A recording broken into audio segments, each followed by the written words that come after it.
아나니아와 삽비라의 가정에 일어난 일처럼 우리에게도 충격적인 상황, 이런 안타까움의 일, 우리에게 그냥 쉬 넘어갈 수 없는 이런 큰 상처를 안겨다 줄 수 있는 이런 일들이 우리 앞에 있다고 하면 피하지도 말고 놀라워하지도 말고 그 문제를 청산할 수 있는 은혜가 있기를 주의 이름으로 축복합니다.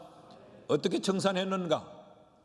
이들은 무엇을 어떻게 언제 청산을 했는가? 오늘 문제의 청산에 대해서 함께 살핍시다. 그 첫째로 무엇을 장사했는가를 우리는 좀 봐야 됩니다. 이들이 무엇을 장사했는가? 다시 말하면 청산한 내용이 무엇인가? 6절 말씀을 다시 읽으면 젊은 사람들이 일어나 시신을 싸서 메고 나가 장사하니라. 이들이 장사한 것은 시신이었습니다.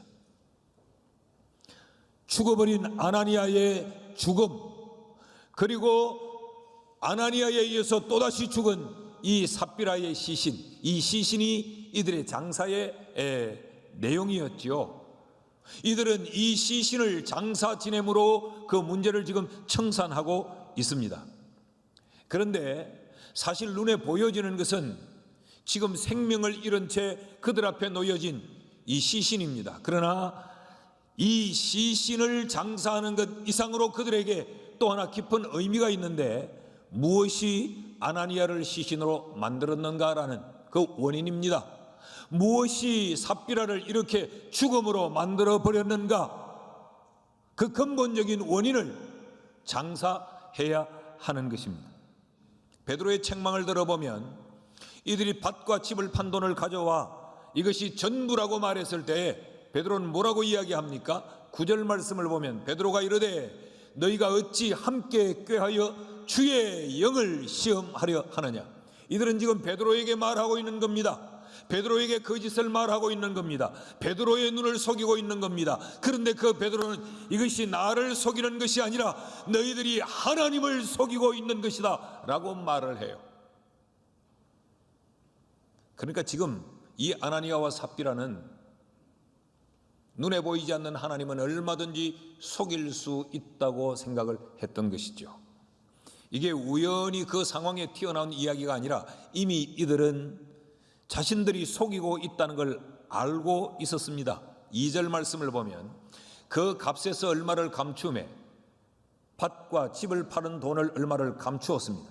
그리고 그 나머지 돈을 가지고 오는데 그 값에서 얼마를 감추매 그 아내도 알더라. 얼마만 가져다가 사도들의 발 앞에 두니 자신들이 무엇을 지금 속이고 있는지, 자신들이 무엇을 지금 거짓하고 있는지를 이미 알고 있었습니다. 그럼에도 불구하고 사도가 물을 때에 그는 거짓을 여과 없이 토해 놓는 것이죠. 자, 보십시오. 그들은 자신들이 지금 악한 짓을 하고 있다는 걸 알고 있었습니다. 악한 것, 속이는 것에 대하여는 잘 알고 있었는데 이들이 한 가지 몰랐던 것이 있죠. 하나님을 속이면 생명을 잃어버린다라고 하는 것을 모르고 있었던 것입니다. 아나니아를 장사하고 그 장사한 젊은이들이 돌아왔을 때 7절 말씀을 보면 3시간쯤 지나 그의 아내가 그 일어난 일을 알지 못하고 들어오더라. 하나님을 속였던 그의 남편이 생명을 잃었다. 하나님을 속일 수 없다.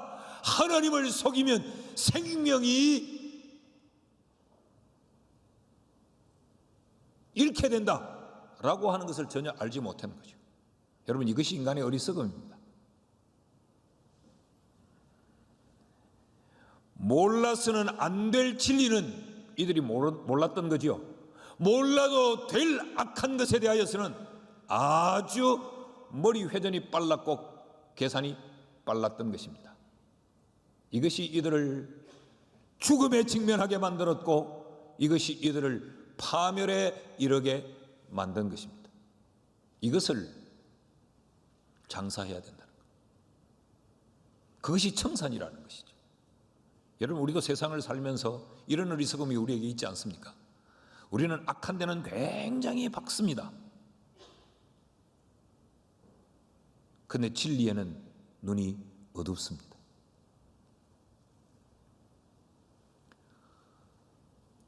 이런 인간의 탐욕과 거짓됨, 그리고 인간의 이 무지와 어리석음, 이것을 장사해야 청산이 된다는 거죠. 근데 여기서 우리가 또 한 가지 중요한 이 장사의 대상, 청산의 내용을 기억하셔야 합니다. 8절 말씀을 같이 한번 읽으실까요? 시작. 베드로가 이르되 그 땅 판값이 이것뿐이냐 내게 말하라 하니 이르되 예 이것뿐이라 하더라. 여러분, 베드로는 지금 땅을 판값이 이것뿐이 아닌 것을 알고 있습니다. 그래서 이미 아나니아에게도 그 질문을 던졌고, 그로 인하여 지금 아나니아가 생명을 잃고 장사가 되어버렸습니다. 그런데 이 베드로는 왜 삽비라에게 또다시 똑같은 질문을 던질까요? 아나니아의 아내 그 삽비라에게 밭을 판값이 이것뿐이냐라고 묻습니다. 그럴 때 아나니아는 예 이것뿐입니다 라고 말합니다. 이 베드로의 질문은 아나니아가 생명을 지킬 수 있는 기회를 제공한 것입니다. 사단에게 그의 생명이 노략질 당하지 아니하도록, 그의 남편처럼 그렇게 파멸의 자리에 이르지 않도록 그에게 주어진 기회였는데, 이 삽비라의 완악함이, 이 마음의 고집이 그에게 주어진 마지막 기회를 거부하게 만들어버리죠.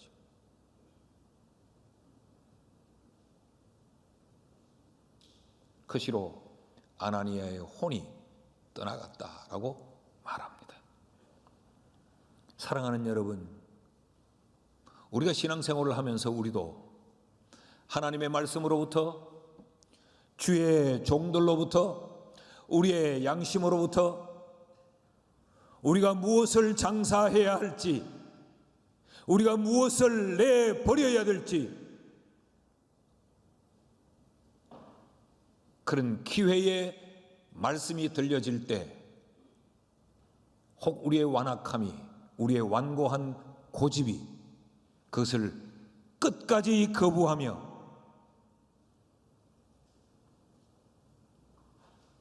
완악함으로 저항하고 맞설 때는 없습니까?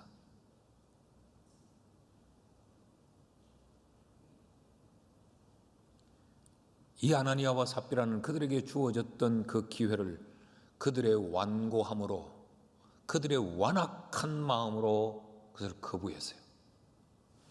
우리의 이 완악함, 고집을 우리는 장사해야 우리의 삶이 새로워질 수 있습니다. 이것이 청산되어져야 합니다. 그것이 신앙생활을 제대로 하고 있는 것입니다. 둘째로, 그럼 어떻게 청산해야 되는가? 어떻게 장사 치러야 하는가? 청산의 방법은 무엇인가? 6절 말씀을 다시 한번 읽어보시죠. 다 같이 시작. 젊은 사람들이 일어나 시신을 싸서 메고 나가 장사하니라. 젊은 사람들이 일어나 시신을 싸서 메고 나가 장사했다. 이것이 장사의 방법이었습니다. 이 시신을 장사하는 첫 번째 단계는 뭐냐?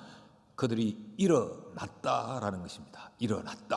일어났다는 말은 장사를 치르기 위한 결단을 말하죠. 어디에서 일어났느냐? 5절의 상황에서 일어났다는 겁니다.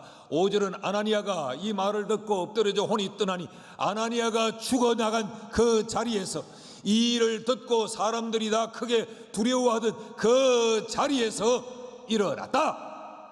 두려워하고만 있을 수 없다. 이미 죽어 끝나버린 그 시신 앞에 그냥 머물러 있지 않고 일어났다. 장사를 치를 결심을 했다는 것이죠. 여러분, 죽음 곁에 머물러 있으면 장사는 불가합니다. 가끔 우리 TV에 보면 세상에 이런 일이, 시신을 집안에 두고 한 달씩 뭐 같이 있었다, 두 달씩 있었다, 이런 기록을 우리가 보지요. 그것은 청산이 아닙니다.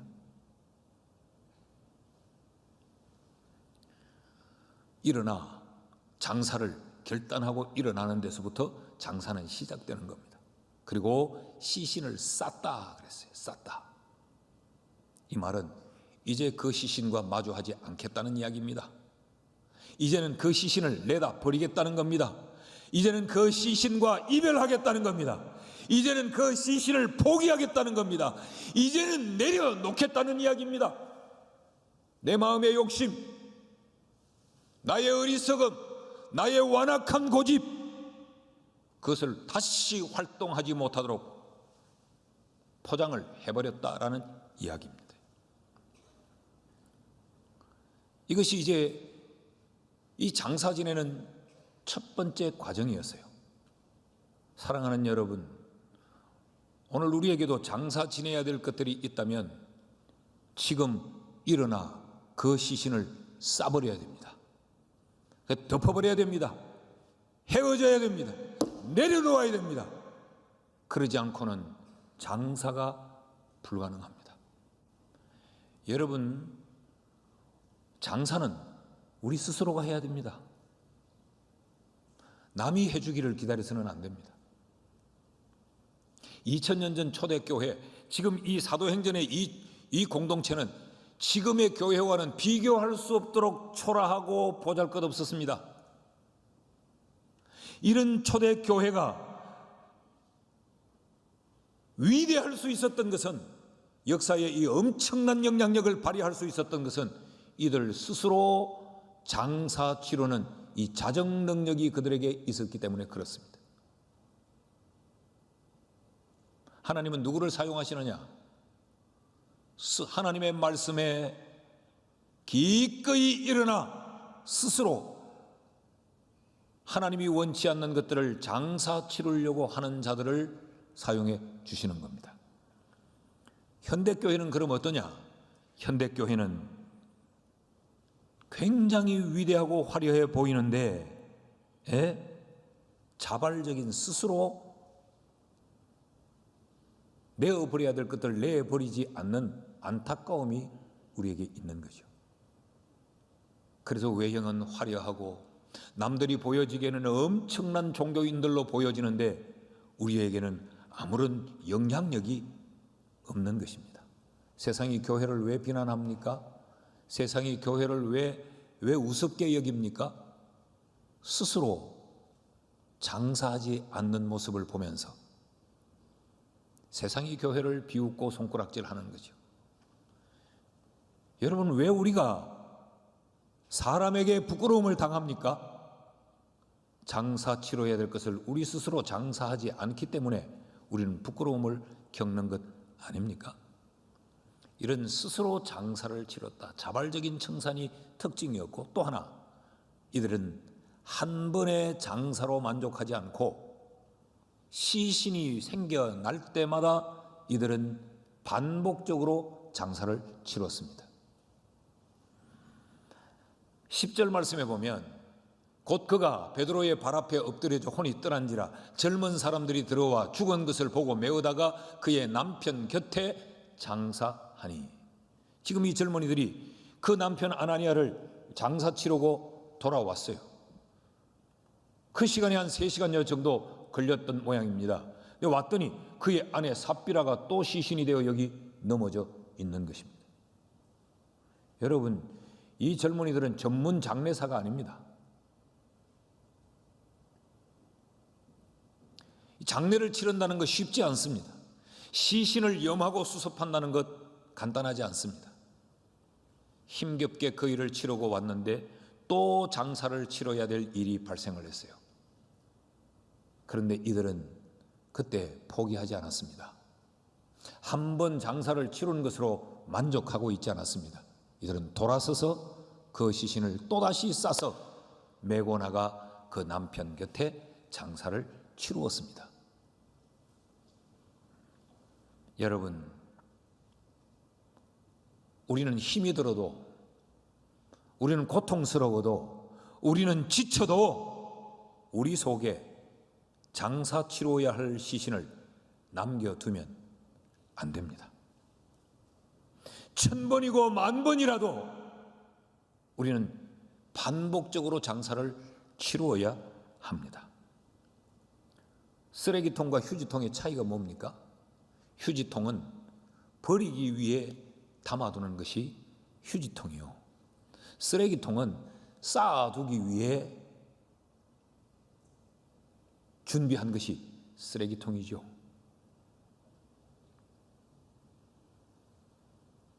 우리의 영혼이 버려야 될, 장사 치러야 될 시신을 계속 남겨두면 쓰레기통이 되고 맙니다. 그러나 우리의 영혼 속에 버려야 될 시신들이 담기우면, 빨리 다시 비워버리면 우리의 영혼은 순결하고 성결한 영혼이 되는 것입니다. 영이 맑다라고 하는 말은 반복적인 장사가 치루어지고 있다라는 이야기입니다. 그 영이 탁하고 더러워졌다라는 말은 반복적인 청산, 이 장례가 이루어지고 있지 않다라는 이야기입니다. 사랑하는 여러분,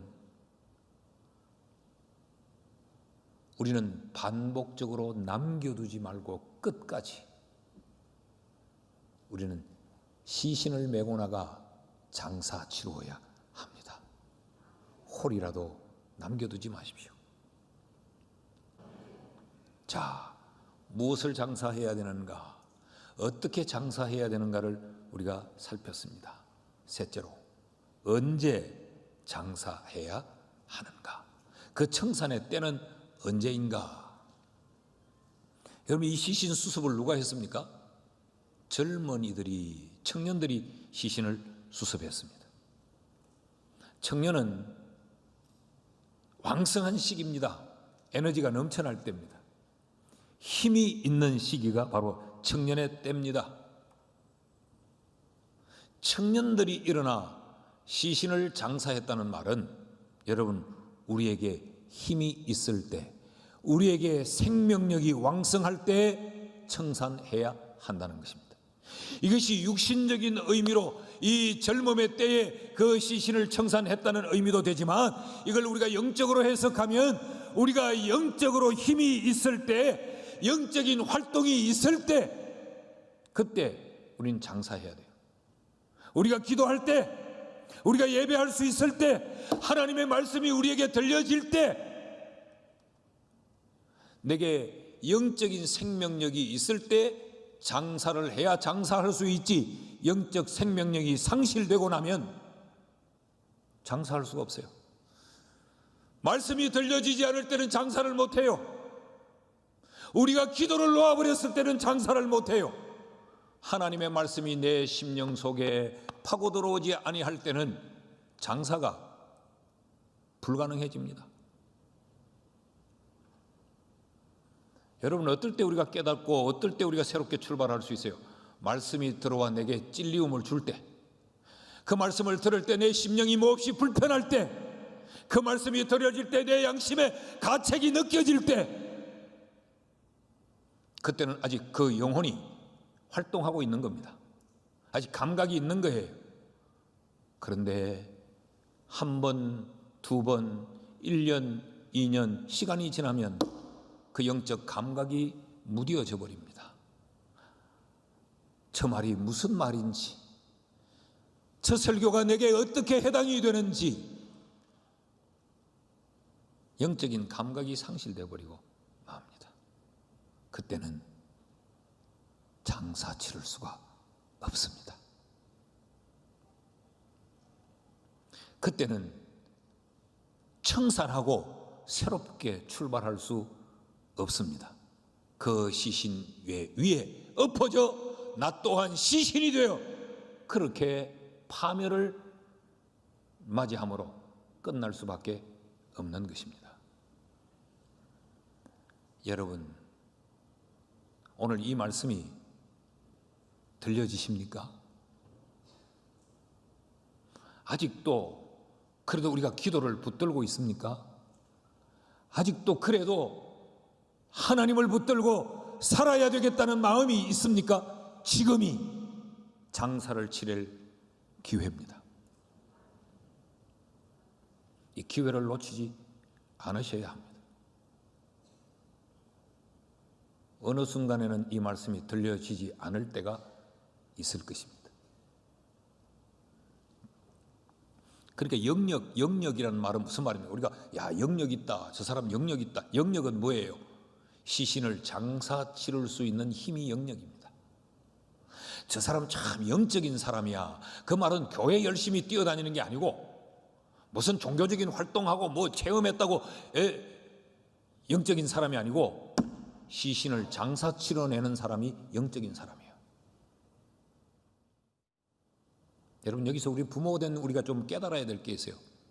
우리 자식들을 어릴 때부터 장사 치를 줄 아는 아이들로 키워야 됩니다.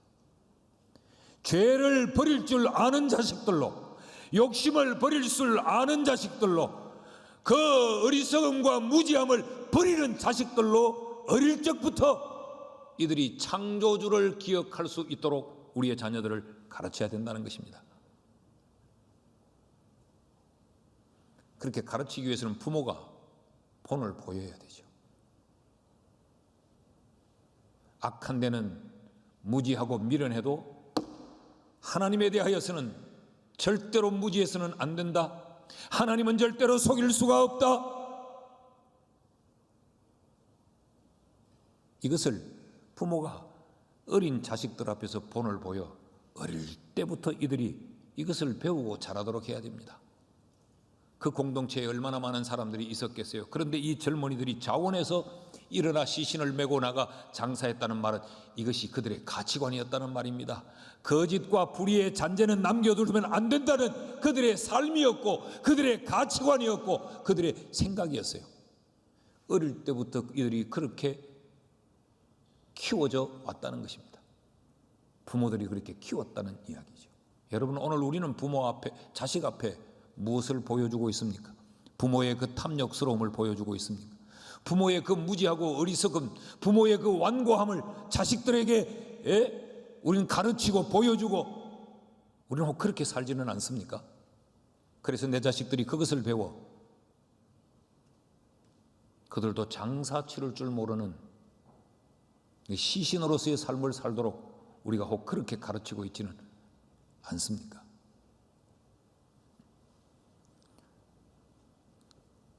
이렇게 시신을 메고 나가 장사했어요. 이 장례 후에 기록이 어떻게 이어지는가를 보십시다. 5장 11절에서 아나니아와 삽비라의 장례가 여기서 끝이 나는데 5장 14절 말씀을 읽어보시죠. 다 같이 시작. 믿고 주께로 나오는 자가 더 많으니 남녀의 큰 무리더라. 부흥의 역사가 일어났다는 이야기입니다. 장사를 치르고 났더니 그것으로 끝났다, 허탈했다, 허전했다, 손해봤다가 아니라 장사를 치르고 났더니 많은 사람들이 믿음을 가지고 주께로 돌아오는 이 부흥의 역사가, 이 부흥의 열매가 그들에게 주어졌다는 거죠. 그뿐 아니라 16절 말씀을 보십시오. 같이 읽습니다. 시작. 예루살렘 부근에 수많은 사람들도 모여 병든 사람과 더러운 귀신에게 괴로움을 받는 사람을 데리고 와서 다 나음을 받으니라. 치유의 역사가 나타나고 살아나는 역사가 나타나고 회복의 역사가 나타나고 이런 기적의 역사가 이어졌다는 것입니다. 성경은 우리에게 지금 너희도 시신을 메고 나가 장사하고 나면 그 두려움의 자리가, 그 충격의 자리가, 그 안타까움과 상처의 자리가 부흥의 자리로, 기적의 자리로 다시 이어질 수 있다고 가르치고 있습니다. 오늘 이 말씀이 여러분을 살리고 여러분의 가정을 살리고 우리의 자식을 살리고 우리의 교회를 살리는 복된 말씀이 될 수 있기를 주의 이름으로 축복합니다.